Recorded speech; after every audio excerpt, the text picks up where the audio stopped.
And yet, Severus Snape is to be portrayed by a black actor. The reputable portal Deadline has announced that HBO is in the final stages of negotiations with British actor Papa Essidou. At the same time, an actress for the role of Minerva McGonagall has also been announced. And although Janet McTeer looks canonical, there are issues with her casting, just as with other castings that, according to rumors, HBO will finalize in the coming week. Well, as you might have guessed, in the next couple of minutes we'll be discussing whether the HBO series has any chance of success with such an approach. Let's start with the official part, which is that so far only John Lithgow has been confirmed for the role of Dumbledore. The star of the Oscar-nominated film The Conclave admitted this himself, dropping a bit of a spoiler in the process. Lithgow stated that at the party celebrating the end of the final season, he will be 87 years old, and that's a spoiler because the actor is currently 79. The official Harry Potter series by HBO is planned to span 7 seasons and 10 years, with filming set to begin this summer. By this logic, it should wrap up around 2036, considering that the first season will only be released next year. However, Lithgow mentions 8 years and the final filming in 2033, given that age is a serious concern for the actor.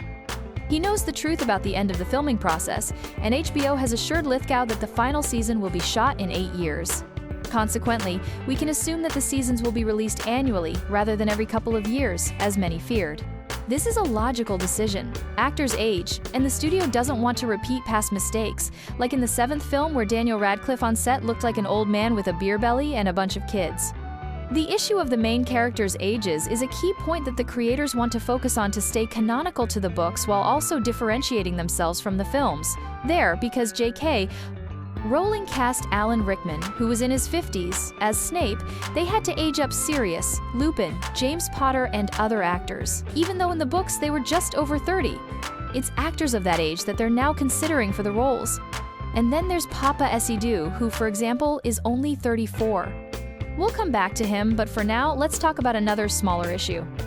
The problem is that the same report is suggesting Janet McTeer for the role of Minerva McGonagall, a wonderful actress, but she will be 65 by the time the first season airs, which is almost the same age as Maggie Smith was. So already the idea of rejuvenating the actors is cracking. In the books, Minerva was just over 55 at the time of the Philosopher's Stone.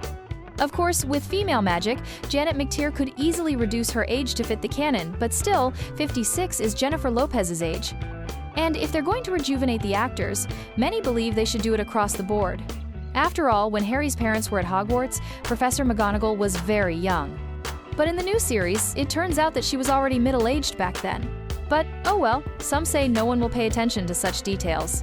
If HBO really does cast Papa Essidou as Snape, a storm will erupt, and it'll be better to go online with your eyes closed and ears covered. And, at least from a plot perspective, the storm is entirely justified. It's not just that Snape is explicitly described in the books as a white man with greasy hair. The issue is that James Potter, along with Sirius and their friends, bullied Snape at school. Now, if Snape is black, James Potter won't just be a bully in the eyes of many viewers, he'll be a racist bully. That kind of storyline never existed in the books. James was always described as a troubled teenager who grew up and reformed. By canon, James Potter stopped being a pain in the neck by his final year at school. He became the Quidditch team captain, showed Lily responsibility, and risked his life without hesitation by joining the Order of the Phoenix. Just imagine how everything will flip if James is branded a racist. And that label will definitely stick because Hollywood has amplified this theme. He delved into the dark arts and became a bad guy, turning to crime. Who in their right mind would cast a black actor in such a role? It's already a completely stereotypical storyline about a black criminal, something Hollywood seems to be trying to move away from, given how many times it's been done. With Papa Essidou's casting, the series will introduce 2 plot lines that never existed in the books. The same problem arises with changing the race of any of the original trio. Harry, Ron, and Hermione were periodically insulted during their school years, and changing their skin color will automatically introduce unnecessary racial undertones that were never in the books. Take the scene between Hermione and Draco Malfoy in The Prisoner of Azkaban. It will take on a completely different tone and spark discussions that J.K. Rowling never intended. It's clear that HBO is under pressure and has backed itself into a corner. Cast Papa Essidou, and you get hate from one side.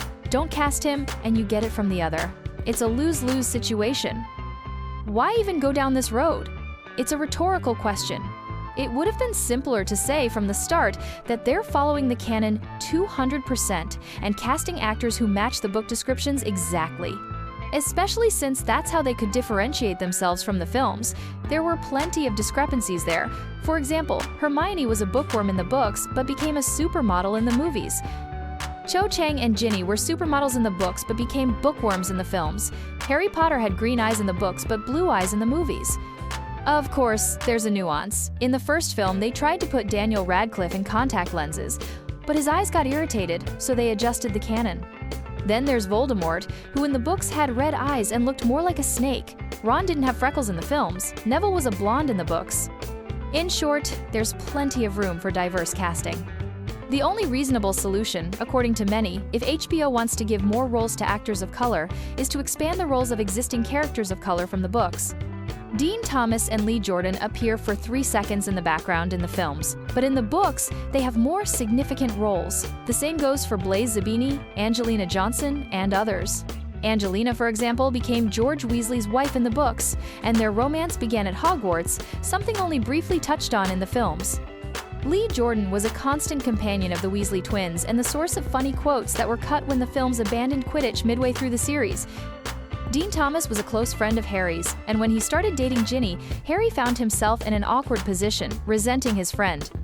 In the films, Dean is in the background, and it feels like he was always Harry's enemy, and that's without even mentioning the Patil sisters. In short, Harry Potter is full of characters of various races and skin tones whose roles could easily and canonically be expanded, something all fans of the franchise would appreciate. Cho Chang, for example, came off as a strange hysteric in the films, even though in the book she was a good person who simply made one big mistake and spent the rest of her time regretting it. Let's end this stream of consciousness and move on to other details. Insiders report that HBO has also finalized the casting for the main trio in the series, and all 3 actors are young, unknown newcomers. If the news is true, there are no questions here. Back in the day, WB wanted to cast Jake Lloyd or another well-known actor as Harry Potter, but Rowling insisted on newcomers. Then WB cast Liam Aiken, but Rowling intervened again, insisting that Harry be British. Now, it's even more advantageous to cast young actors. They're just starting their careers, and there's less chance of a scandal emerging 5 years down the line about their past roles or how they got their start in the industry. For example, they cast a popular actor from a Disney cartoon as Harry, and 5 years later it turns out his parents lied during casting or made deals with a producer involved in some crimes. The original trio should be fresh and unknown. True, they'll suffer later, as they'll be forever associated with one role. But we think that in exchange for tens of millions of dollars, almost any actor on the planet would take that deal. The only downside is that the series' reputation could be tarnished by other cast members. It's a tricky issue because it's not so black and white. HBO currently has the example of the harshly criticized casting of Bella Ramsey and Ellie in The Last of Us, and yet the first season received excellent reviews from viewers, and everyone is waiting for the second. There's also the problematic fan base of House of the Dragon, but it's still watched, anticipated, and believed in, so even with Papa Esidu, the series isn't doomed to fail. It's too big of a franchise. If the other elements are executed perfectly, many believe the new Harry Potter will still get good reviews. Especially since, with neural networks, within a week there will be versions online where all the series actors are replaced with the film actors. HBO will, of course, be against it, but given technological progress, anything is possible. So, in the end, it's not the casting, but the quality of the final product that matters. Many of those now threatening not to watch Harry Potter because of a particular actor will still tune in, drawn by the hype and the importance of the franchise. And in the end, HBO only cares about viewership. If they succeed in delivering quality, it's a jackpot. Even those who don't like the actor playing Snape or the original trio will watch the series just to experience the classic story. What do you think?